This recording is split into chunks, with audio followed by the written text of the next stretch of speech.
A paz do Senhor, meus irmãos, minhas irmãs, professores, superintendentes da Escola Bíblica Dominical, queridos pastores e alunos. É um prazer e uma satisfação, mais uma vez, estar aqui com vocês em mais um programa EBD em Síntese.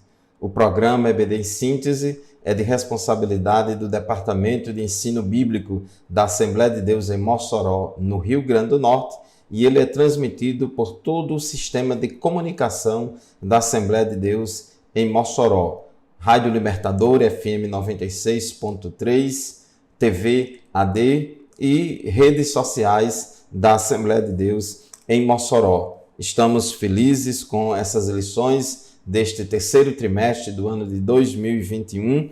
Estamos estudando 13 lições baseadas nos livros de Reis. E estudamos no domingo anterior, na semana anterior, na lição 3, a respeito de Acabe e o profeta Elias. E hoje, na lição de número 4, vamos estudar mais uma lição que vai falar sobre o profeta Elias, esse grande profeta do Antigo Testamento. A lição de número 4, a lição de hoje, tem como título Elias e os profetas de Aserá e Baal.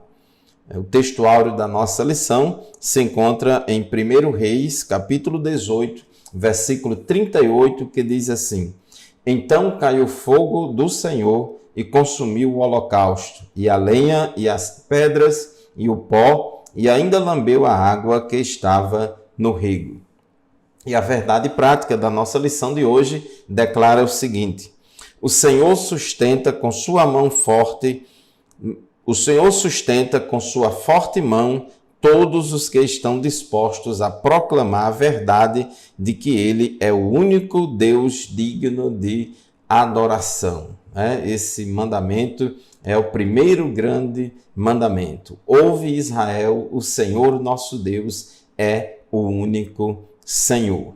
Então, meus irmãos, a nossa lição de hoje ela é baseada nos capítulos 18 e 19 do primeiro livro de Reis, que fala ali sobre aquele desafio de Elias e os profetas de Baal. E nós vemos ali que grande milagre Deus operou ali através do profeta Elias. Então, nós vamos hoje na lição, no tópico 1 da nossa lição, falar sobre o desafio no Monte Carmelo.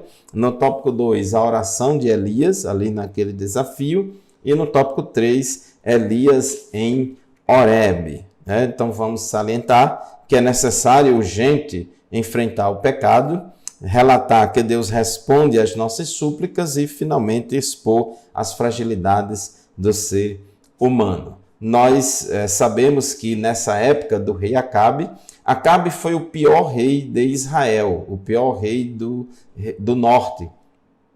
Depois da divisão do reino, o reino do sul, Judá, o pior rei que reinou no sul, em Jerusalém, foi Manassés. E o pior rei que reinou no norte, em Israel, em Samaria, foi Acabe. E Elias, ele profetizou no reino do norte no tempo do rei Acabe. Já estudamos na lição anterior que o texto bíblico diz que Acabe foi pior do que todos os reis que reinaram antes dele. E o pior pecado naquela época era o pecado de idolatria. Nós já sabemos pelas lições anteriores que Jeroboão, quando dividiu o reino e começou a reinar no reino do norte, estabeleceu aquele culto, aqueles bezerros de ouro em Dan e em Betel, e depois, quando Acabe contrai casamento com Jezabel, que era uma princesa sírio-fenícia e adoradora e promotora do culto a Baal, então ela introduziu o culto a Baal em Israel, e lá em Israel, esse culto a Baal tinha todo o apoio governamental. Então já tinha havido a estatização da idolatria na época de Jeroboão, com a adoração daqueles bezerros, aqueles 2 altares em Dan e em Betel, e agora uma terceira divindade aí surge, que é Baal, e uma quarta, que é Asera, ou Aserá. Então, Baal era considerado o deus da fertilidade, era o Deus que mandava chuva, que mandava boas colheitas, que fazia os rebanhos reproduzirem. e junto com Aserá, que era uma espécie de esposa de Baal. Então Baal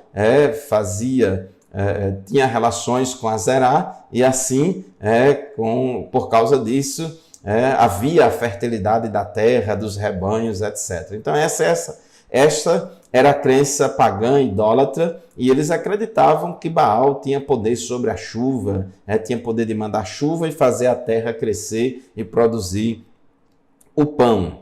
Por isso que nós vemos aqui que Deus, através do profeta Elias, decretou que ia ficar sem chover.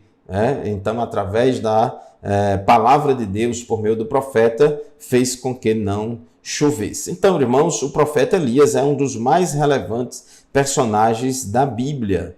Inclusive, foi ele que apareceu com Moisés no Monte da Transfiguração, conversando com Jesus. Então, nessa lição, vamos analisar esse confronto, esse desafio de Elias aos profetas de Baal e de Aserá. Cerca de 850 profetas pagos pelo Estado, patrocinados com dinheiro público lá do reinado de Acabe e de Jezabel. E apenas Elias sozinho ali naquele grande desafio lá no Monte Carmelo. Elias era um profeta de Deus, um homem de Deus, e conforme diz o tópico 1.1 da nossa lição, ele era zeloso. O zelo de Elias o pôs diante de um confronto, porque Elias foi levado a fazer isso em função da pergunta sem resposta. Porque Elias falou para o povo dizendo: até quando cocheareis entre dois pensamentos? Se o Senhor é Deus, seguiu. E se Baal, seguiu. Então, o povo adorava a Jeová, mas também adorava a Baal e a Acera.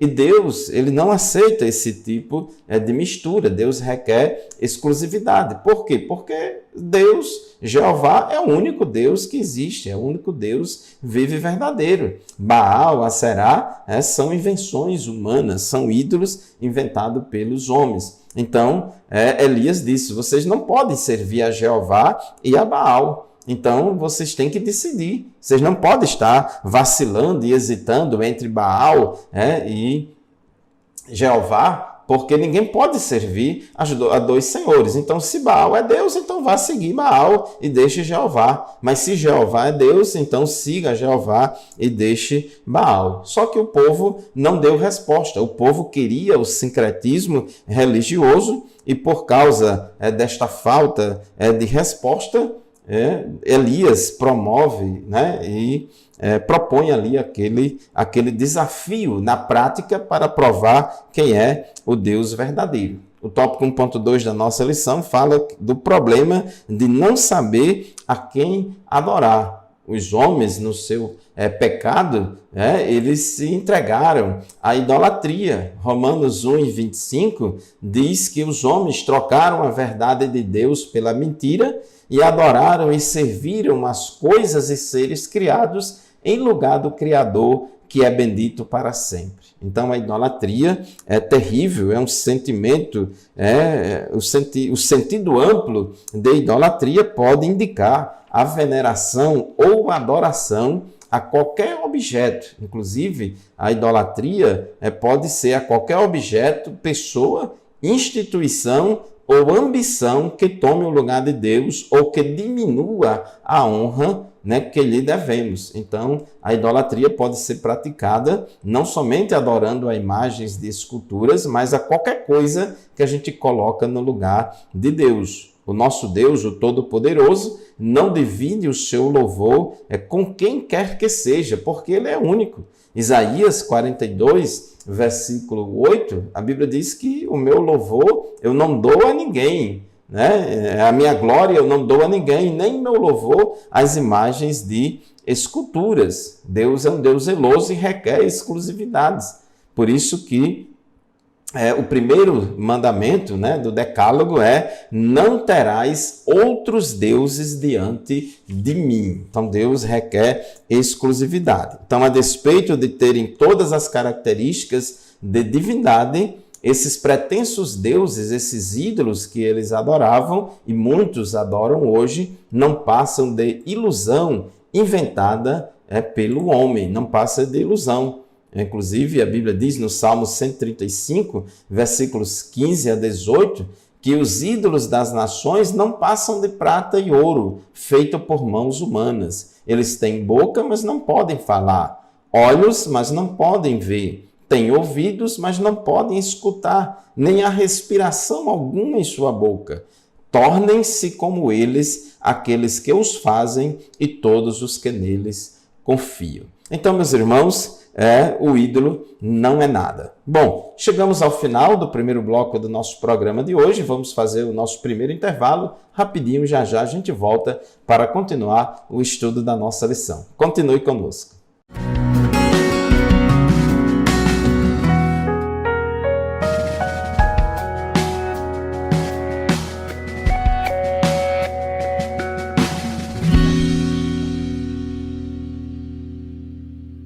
A paz do Senhor, meus irmãos, estamos de volta com o programa EBD em Síntese, segundo bloco do nosso programa, pela Rádio Libertador, FM 96.3, pelas redes sociais da Assembleia de Deus em Mossoró e pela TV AD. Estamos estudando hoje a lição de número 4 deste trimestre, lição que tem como título Elias e os profetas de Aserá e Baal. Então, nós estávamos falando no final do bloco anterior a respeito da idolatria e dizendo, conforme o Salmo 135, versículos 15 a 18, que os ídolos nada são. Eles têm boca, mas não falam, são invenções humanas. E diz o Salmo 135, versículo 18, tornem-se como eles, aqueles que os fazem e todos os que neles confiam. Primeira aos Coríntios, capítulo 8, versículo 4, Paulo diz que o ídolo não significa nada no mundo e que só existe um Deus. Então, o ídolo não é nada, ele não significa nada porque não é Deus. Existem muitos deuses aí que os homens adoram, deuses com D minúsculo, mas na verdade são produtos da imaginação do homem, da religiosidade pecaminosa do ser humano afastado de Deus. Então a Bíblia diz que o ídolo não significa nada, não significa nada, não é nada, porque só existe um Deus. Paulo também disse, 1 Timóteo 2:5, que há um só Deus e um só mediador entre Deus e os homens, Jesus Cristo, homem. Paulo também diz que as coisas que os idólatras sacrificam aos seus ídolos, na verdade não oferecem a Deus, mas aos demônios. Então a idolatria é um dos pecados mais graves que o ser humano pode cometer nesta terra, e os tais não herdarão o reino de Deus, conforme a Bíblia é muito clara. A idolatria também é uma das obras da carne. Os ídolos não precisam necessariamente ser físicos. Isso aqui é muito importante, irmãos. Porque quando a gente fala em idolatria, quando a gente fala em ídolo, muita gente pensa logo numa estátua de um santo, na estátua de alguma coisa. Mas, na verdade, não é só isso que é idolatria. O ídolo é qualquer coisa que a gente coloca no lugar de Deus ou coloca na mesma posição de Deus. Então, os ídolos não precisam necessariamente ser físicos, pois podem estar camuflados no coração humano a fim de controlarem as decisões e toda a vida de uma pessoa. Jesus disse que ninguém pode servir a dois senhores, porque ou há de agradar um, Mateus, capítulo 6, versículo 24, Mateus 6 e 24, a Bíblia diz assim, Jesus falou, ninguém pode servir a dois senhores, porque ou há de odiar um e amar o outro, ou se dedicará a um e desprezará o outro. Não podeis servir a Deus e a Mamon, ou a Deus e as riquezas. Mamon é o Deus das riquezas. Então, ninguém pode ficar dividido. Ou vai odiar um ou odiar o outro. Então, esse sincretismo religioso, esse politeísmo, jamais vai agradar a Deus. Então, Elias, né, ele propõe um desafio de fogo. Elias é considerado profeta de fogo e Elias tinha certeza de que Deus era com ele e por isso propôs o desafio. O Deus que responder com fogo é o Deus que deve ser adorado. Então, aqui em 1 Reis, capítulo 18, versículo 24, Elias disse: então invocai o nome do vosso Deus. Ele falou aqui para os profetas de Aserá e Baal, 850 ao todo, 850 profetas pagãos sustentados pelo Estado, sustentados pelo governo de Acabe, com cargos comissionados no governo. Era uma política estatal, uma política governamental, a promoção do culto a Baal. Então, Elias disse a esses profetas idólatras: invocai o nome do vosso Deus, e eu invocarei o nome do Senhor. E há de ser que o Deus que responder por fogo, esse será Deus. E todo o povo respondeu e disse: é boa esta palavra. Então, Elias fez um desafio prático, dizendo que, olha, vocês estão divididos, tanto o povo está dividido entre Baal e Jeová, então vamos propor um desafio aqui aos profetas idólatras, para saber quem é o Deus verdadeiro. Então vamos preparar um altar, vamos oferecer o sacrifício, e aquele que responder com fogo do céu é o Deus verdadeiro, e vocês vão adorar e vocês vão servir.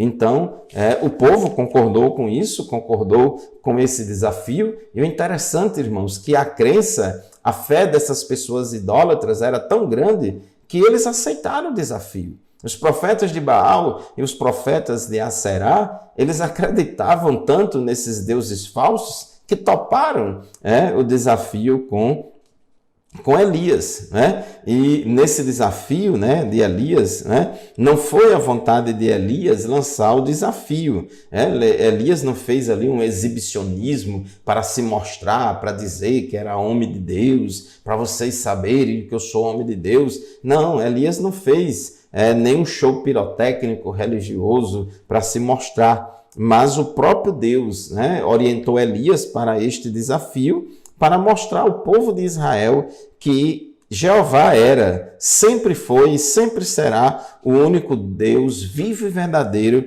que deveria ser adorado. Então, entrando aqui no tópico 2 da nossa lição sobre a oração de Elias, e Elias, né, ele fez os preparativos, porque os profetas de Baal, eles fizeram lá o seu altar, né, colocaram lá o animal do sacrifício, fizeram os seus rituais, se cortaram, se sacrificaram e clamaram direto a Baal, mas nada de Baal responder. Então Elias, ele foi preparar o seu altar, que ia erigir para adorar a Jeová. E o interessante é que a primeira coisa que Elias fez foi reparar o altar do Senhor que estava quebrado, consequência imediata da idolatria. Aqui no versículo 30, 1 Reis, capítulo 18, versículo 30, diz: então Elias disse a todo o povo: chegai-vos a mim. E todo o povo se chegou a ele, e reparou o altar do Senhor que estava quebrado. Então é interessante que o escritor bíblico, ele chama a atenção que o altar do Senhor estava quebrado, numa clara demonstração que o povo tinha abandonado a adoração a Jeová. Depois que ele reparou o altar, juntou 12 pedras que simbolizavam as 12 tribos de Israel, cavou um rego em volta do altar, colocou a lenha, dividiu o bezerro em pedaços sobre a lenha e pediu para que se derramasse 12 cântaros de água sobre o altar, de tal modo que ficasse totalmente encharcado o que estava nele e o rego em sua volta. Então é que Elias foi bastante enfático para não sobrar, para não restar nenhuma dúvida. Elias não botou querosene, álcool, combustível, gasolina na lenha, no bezerro, no altar, não. Colocou água, e a água não pega fogo, a água apaga fogo. Mas Elias fez questão de fazer isso para que não restasse nenhuma dúvida. E ele fez uma oração confiante. Ele fez uma oração confiante a Deus. 1 Reis, capítulo 18, versículos 36 e 37, diz assim: à hora do sacrifício, o profeta Elias colocou-se à frente e orou: ó Senhor, Deus de Abraão, de Isaque e de Israel, que hoje fique conhecido que tu és Deus em Israel e que sou teu servo e que fiz todas essas coisas por tua ordem. Olha aí, irmãos, Elias propôs aquele desafio por ordem de Deus. Não foi Elias se mostrando, querendo aparecer, não. Foi Deus que mandou Elias propor aquele desafio. O homem de Deus, ele faz as coisas na direção de Deus, obedecendo a ordem de Deus. Então Elias orou dizendo: responde-me, ó Senhor, responde-me, para que este povo saiba que tu, ó Senhor, és Deus e que fazes o coração deles voltar para ti. Então Elias fez uma oração confiante, uma oração simples. Ele queria mostrar que para Deus responder a oração não são necessárias cerimônias especiais, sacrifícios ou mutilações. Basta o exercício da fé no verdadeiro Deus. Então, enquanto os profetas de Baal estavam se mutilando, se rasgando, se cortando e clamando desesperadamente para Baal, e Baal nada de responder, Elias, ele orou com fé ao Senhor. Então, nesta oração, o profeta expõe o verdadeiro motivo de ter erigido aquele altar e da necessidade de Deus responder com fogo. Então, diz aqui no versículo 37, 1 Reis 18, 37, para que este povo conheça que tu, Senhor, és Deus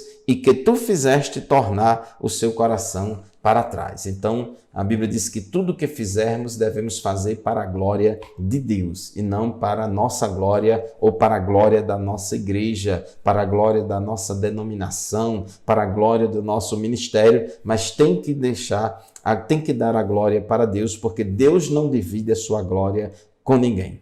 Meus irmãos, chegamos ao final do segundo bloco do nosso programa de hoje. Vamos fazer mais um intervalo. Já já a gente volta para o terceiro e último bloco da nossa lição de hoje. Fique conosco, continue nos acompanhando. Voltaremos em seguida.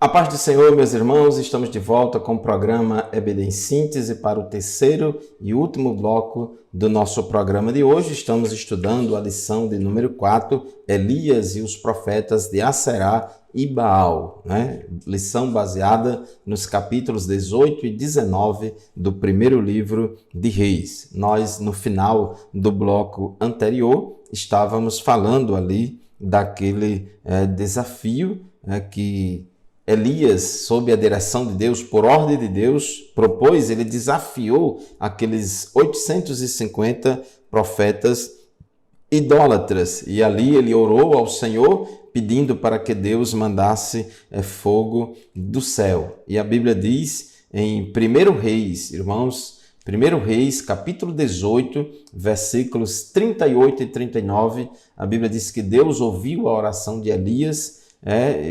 E a Bíblia diz o seguinte: então o fogo do Senhor caiu e queimou completamente o holocausto, a lenha, as pedras e o chão, e também secou totalmente a água na valeta. Quando o povo viu isso, todos caíram prostrados e gritaram: só o Senhor é Deus, só o Senhor é Deus. Então, diante daquele milagre, diante daquela demonstração visível da descida de fogo do céu para consumir o holocausto, a lenha, as pedras, a água, tudo ali. Então foi uma demonstração poderosa do poder de Deus né? E o povo não teve dúvidas, e ali o povo se prostrou e disse: só o Senhor é Deus, só o Senhor é Deus. Então, isso, irmãos, é uma exata comprovação, não apenas de que Ele é Deus e está acima de tudo e de todos, mas de que Ele estava dando a Israel uma nova oportunidade de comunhão. Então Deus é tão misericordioso, como diz o tópico 2.3 da nossa lição. Deus fez aquele milagre, irmãos, não para aparecer, não para mostrar que é poderoso, não para provar, mas por misericórdia do povo, para que o povo entendesse que Baal era um Deus falso, era um impostor, não existia. Baal nunca existiu e não existe. Não existe nenhum outro Deus a não ser o Jeová, o Deus na Bíblia. Então, o povo realmente se prostrou, diz que todos caíram prostrados e gritaram: só o Senhor é Deus. Com isso, a seca que já durava 3 anos e meio terminou. Então é interessante que eles diziam que Baal tinha poder para mandar chuva e Deus orientou a Elias profetizar e dizer que não ia chover. Deus fechou as portas do céu através da oração de Elias para provar para Acabe e para todo aquele povo que Baal não tem nenhum poder sobre a chuva, mas Deus, Jeová, sim, ele tem poder sobre a chuva, e disse: enquanto Deus não ordenar de novo, não vai chover. Então a Bíblia diz que Elias orou para não chover e não choveu. Então passou ali 3 anos e meio de seca, sem chover, e depois Elias orou e voltou a chover. Deus voltou a mandar chuva, mostrando claramente que só Deus, o Deus da Bíblia, Jeová, o Deus de Abraão, Isaque e Jacó, o Deus de Elias, é o Deus que tem poder sobre as forças da natureza, porque Ele é o Criador e não criatura inventada pela imaginação humana. O tópico 3 da nossa lição, Elias em Horebe. Então, o que é que aconteceu, irmãos? Depois daquele desafio, Elias sai vitorioso e depois daquilo ali, Elias executa, com a ajuda do povo, executa aqueles 850 profetas idólatras, porque a lei de Deus, a lei de Deus dada através de Moisés, dizia que qualquer profeta idólatra tinha que ser punido com a pena de morte. Então, Elias matou aqueles 850 profetas idólatras, executando ali a pena de morte determinada pela lei de Moisés. Agora, irmãos, quando ele fez isso, Jezabel, a rainha que controlava o rei Acabe, ela não gostou nada disso. Então, 1 Reis, capítulo 19, versículos de 1 a 5, diz assim: ora, Acabe contou a Jezabel tudo o que Elias tinha feito e como havia matado todos aqueles profetas à espada. Por isso Jezabel mandou um mensageiro a Elias para dizer-lhe: que os deuses me castiguem com todo o rigor, caso amanhã, nesta hora, eu não faça com a sua vida o que você fez com a deles. Então, Jezabel ficou com tanta raiva de Elias e jurou Elias de morte, dizendo que amanhã, até amanhã, por esta hora, você vai morrer também, eu vou matar você. E ali, a Bíblia diz, no versículo 3, 1 Reis 19, 3, que Elias teve medo e fugiu para salvar a sua vida. Em Berseba de Judá, ele deixou o seu servo e entrou no deserto, caminhando um dia. Então ele ficou só, estava jurado de morte, ia ser caçado pelos soldados do rei, e ele, para proteger o seu servo, deixou o seu servo lá em Berseba de Judá, e ele fugiu para o deserto, e entrou no deserto caminhando um dia. Chegou a um pé de giesta, sentou-se debaixo dele e orou, pedindo a morte, e disse: já tive o bastante, Senhor. Tira a minha vida, não sou melhor do que os meus antepassados. Ele dizendo, não queria ser morto pelos soldados do rei Acabe de Jezabel. Preferia que Deus tirasse ele, levasse ele.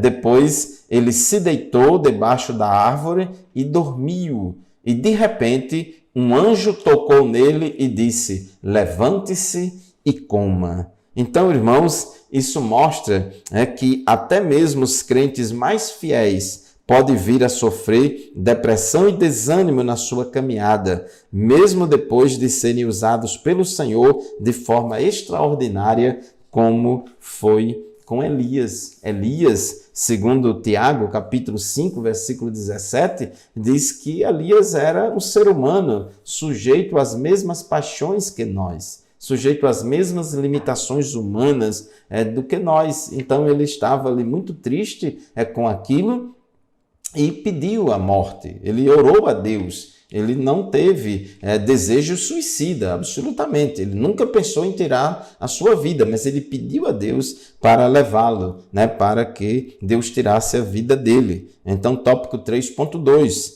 A despeito das portentosas obras que fez, Elias foi terrivelmente perseguido e ameaçado por Jezabel, a rainha. A opressão foi tanta que o profeta, tomado de um sentimento de autopiedade, mesmo fugindo para não morrer, desejou a morte em seu íntimo.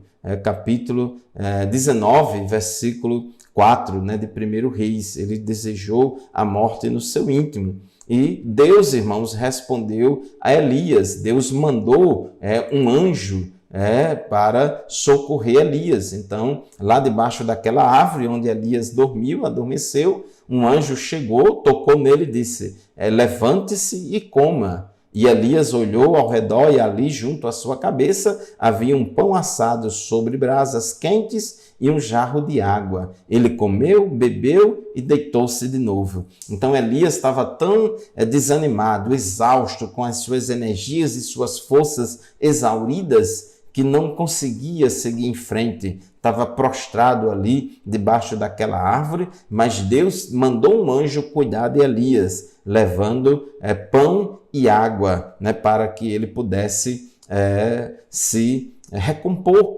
Então ele comeu, bebeu e deitou-se de novo. O anjo do Senhor voltou, tocou nele e disse: levante-se e coma, pois a sua viagem será muito longa. Então Deus tinha muitas coisas ainda para fazer através de Elias. Não era a hora ainda dele morrer. Então ele se levantou, comeu e bebeu, e fortalecido com aquela comida que o anjo do Senhor deu a ele, ele viajou 40 dias e 40 noites, até que chegou a Horebe, o monte de Deus. Então, meus irmãos, Deus cuidou de Elias. Nesse momento difícil, Deus cuidou do servo de Deus. Elias teve a oportunidade de confessar seu estado de desespero e Deus lhe deu novos sentidos para continuar seu ministério. Não era o fim ainda. 1 Reis, capítulo 19, versículos 15 a 18, Deus disse a Elias: volte pelo caminho por onde veio e vá para o deserto de Damasco, lá no norte, já saindo de Israel na Síria. Damasco era a capital da Síria. Chegando lá, unja Azael como rei da Síria. Interessante, Deus mandou um profeta de Israel ungir um rei lá da Síria, de outro país, de um país pagão. Unja também Jeú, filho de Ninsi, como rei de Israel, e unja Eliseu, filho de Safate, de Abel-Meolá, para suceder você como profeta.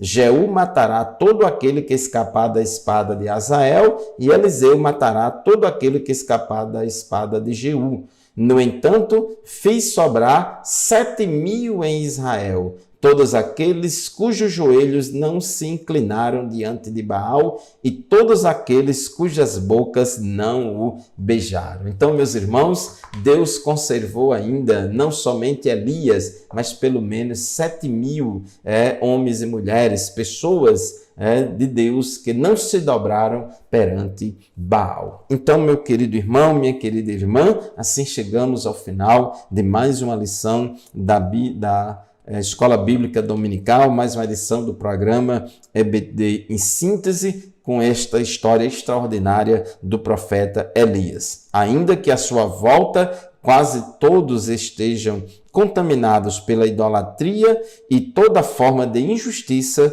o cristão não pode perder o ânimo e a vontade de lutar pela causa do Senhor. Elias é exemplo do cuidado e da fidelidade de Deus quando o crente fiel decide seguir o que a palavra de Deus ensina e não aquilo que a maioria acha que está certo. Muito bem, meus irmãos, chegamos ao final de mais um programa EBD em Síntese. Obrigado pela sua audiência. Você que é ouvinte da Rádio Libertador FM 96.3, você que é telespectador da TV AD, você internauta que nos acompanha pelo YouTube, Deus continue abençoando você. Muito obrigado e até o próximo programa, se Deus quiser. A paz do Senhor.